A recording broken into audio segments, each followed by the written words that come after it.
Well, greetings, beautiful souls. I want to welcome you to day one of the 7 day Loving Yourself First Healing Challenge.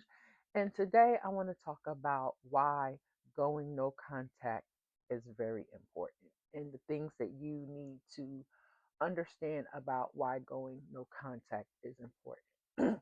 So, what may have led you up to this place in that relationship of why you may have need to go non-contact is because one, the relationship is draining your energy. Two, there's a lot of confusion around it. Maybe three, this person doesn't respect your boundaries if you have any. And I would say even four is you come to the conclusion that this connection just does not make you happy. It actually has done the reverse. And a lot of times, the reason why we may have stayed in a connection for so long is because we were waiting for this person to understand, that we're there for them, waiting for them to understand that, you're the person who I want in my life.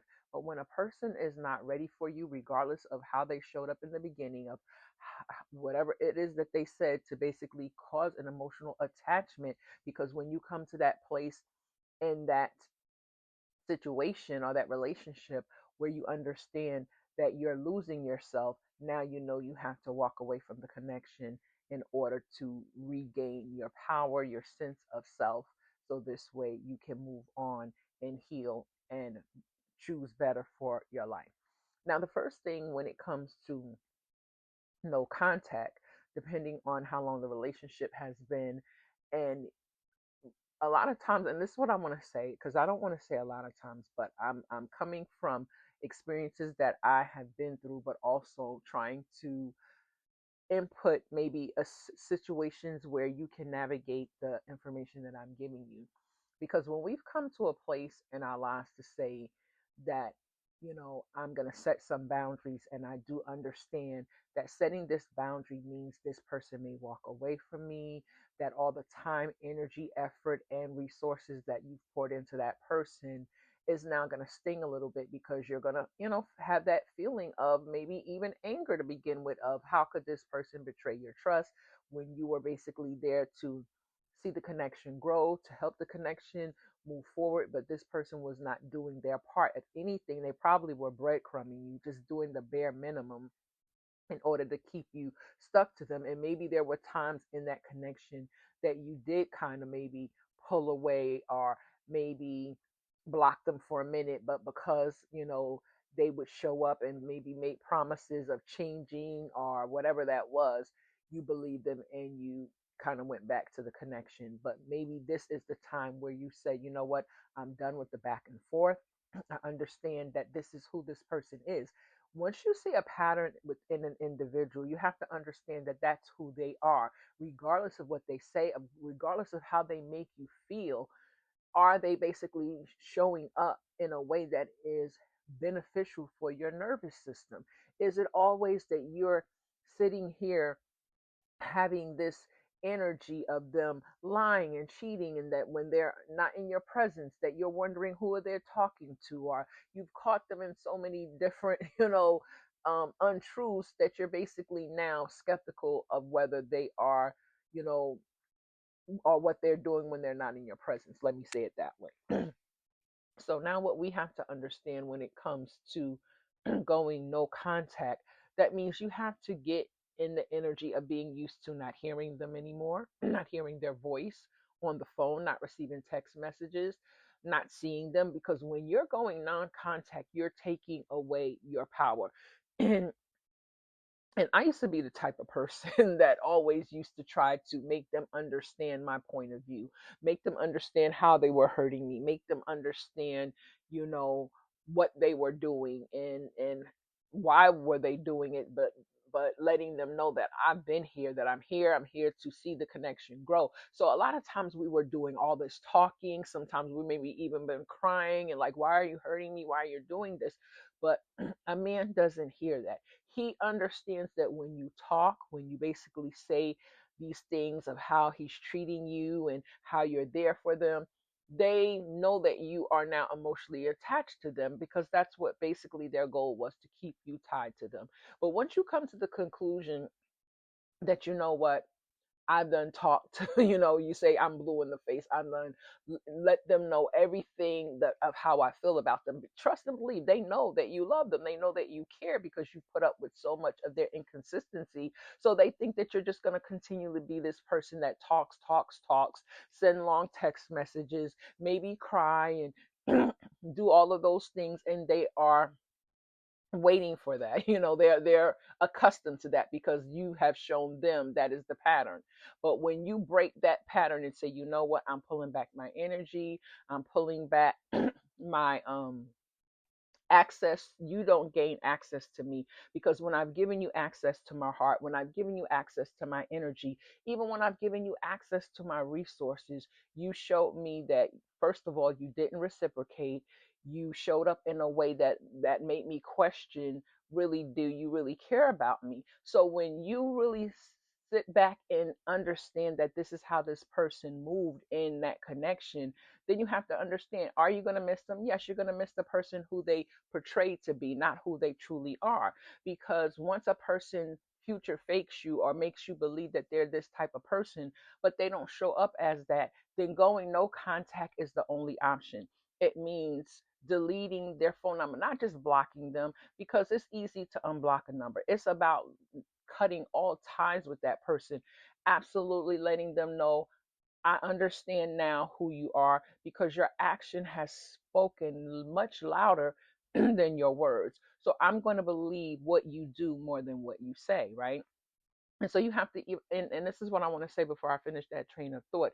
People will try to change just for a moment, just to make you believe that they're changing, they're coming back. But people rarely change overnight. And what you have to understand is that certain things may go well for a month or two, but then they'll be right back into that same energy. Because in order for a person to change, a person can't change just because they want you in their life.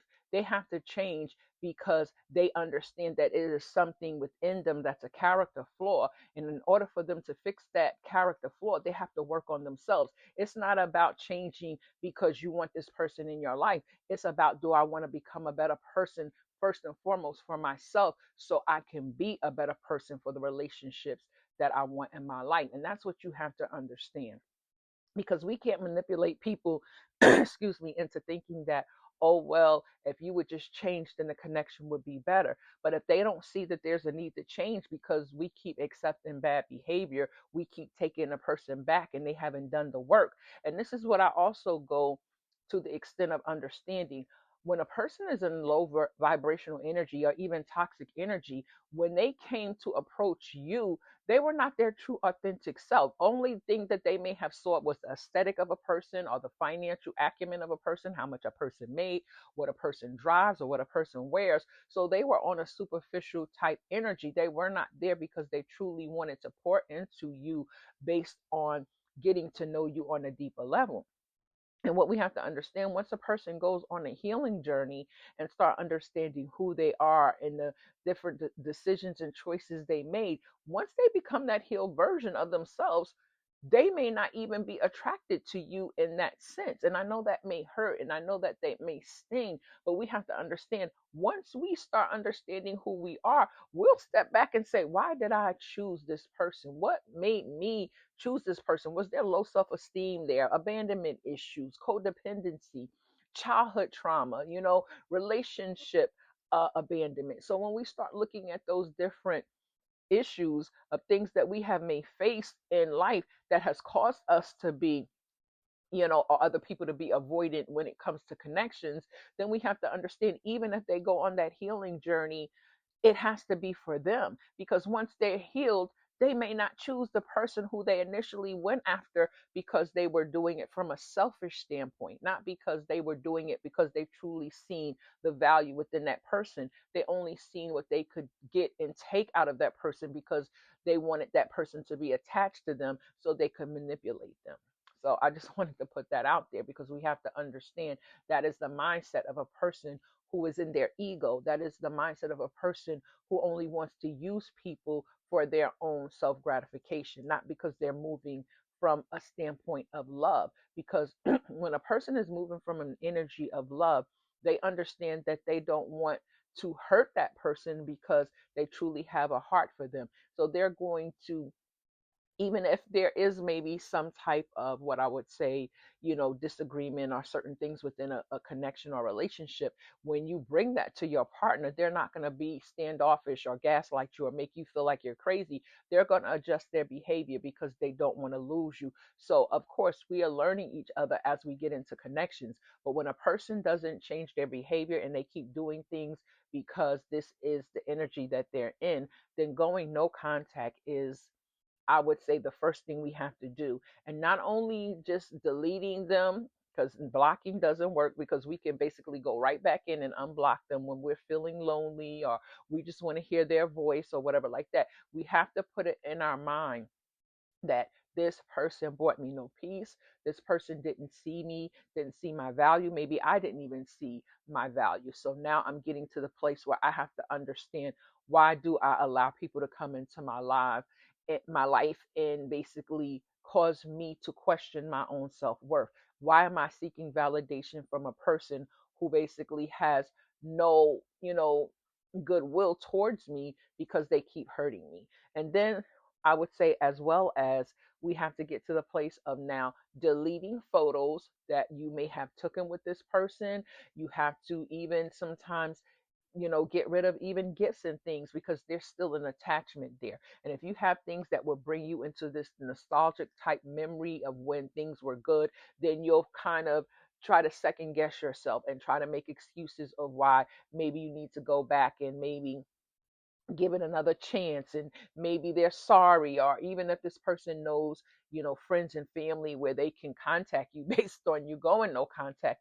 Sometimes you will have to let family and friends know that you're no longer with this person, and could you please not, give them any information of, about them. Maybe you even changed your phone number. So you have to really get very strategic, because I would say this, sometimes family members want you to be with a person because of maybe of how this individual even showed up toward them, because they want to, what I would call, they want to get these people around them to convince them that you and this person are a good fit, when actuality, deep inside that you and this person is not a good fit. So this is why I say that sometimes we have to even change our phone number, and sometimes don't even give it to friends and family members, or either have another phone, so this way they can't contact you via maybe your main phone, or get a text now number where you only give that out to certain individuals, so this way you know who you've given that number to, so you don't answer any phone numbers, or you don't answer any phone calls that are within that, unless it's in your contact list.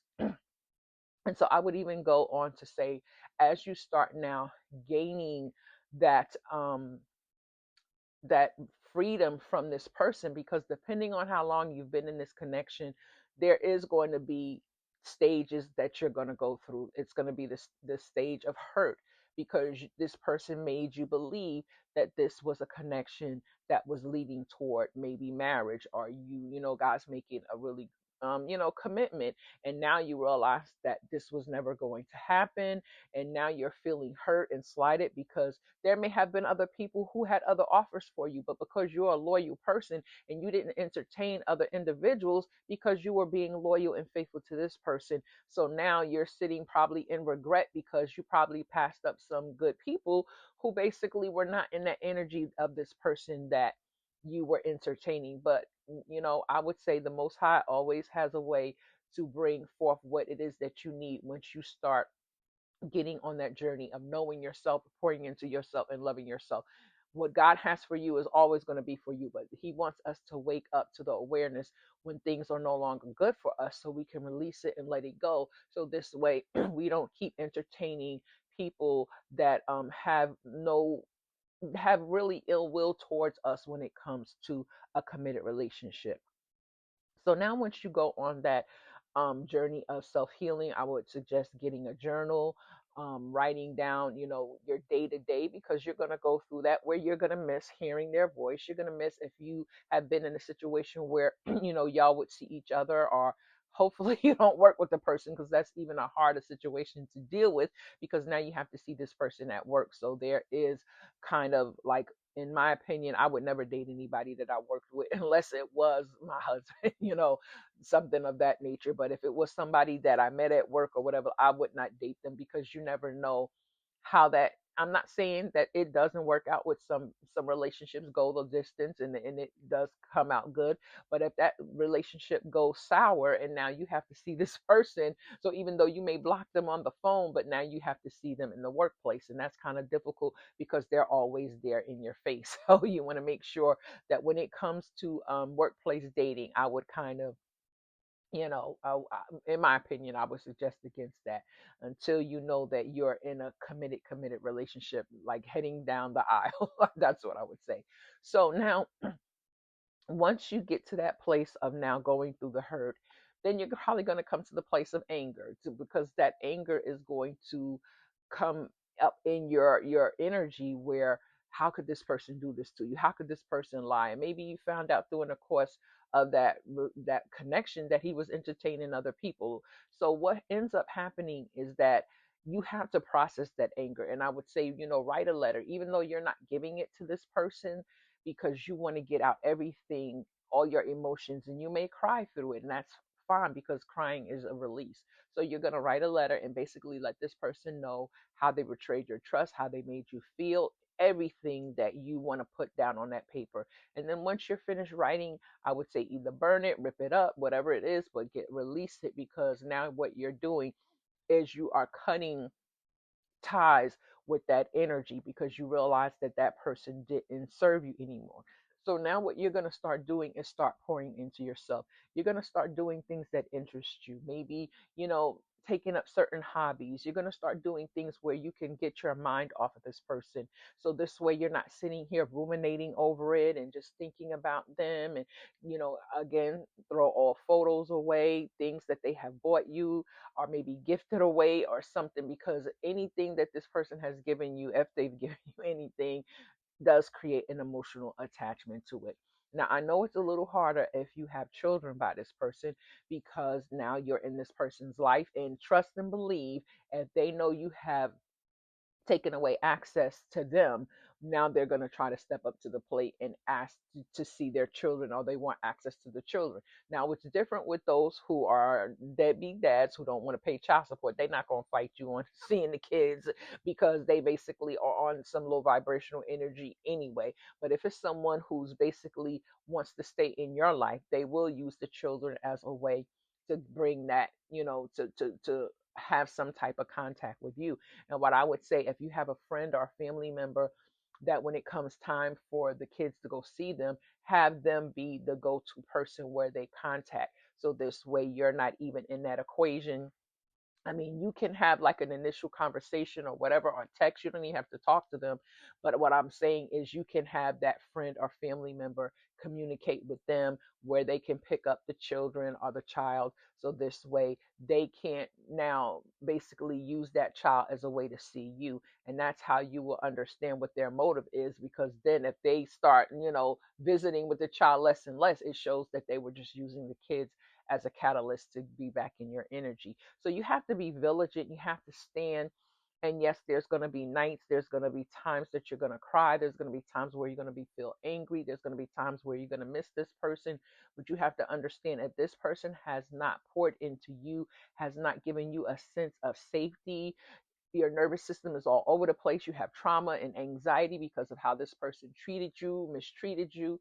So now you're basically setting these boundaries in place to protect your peace, protect your energy.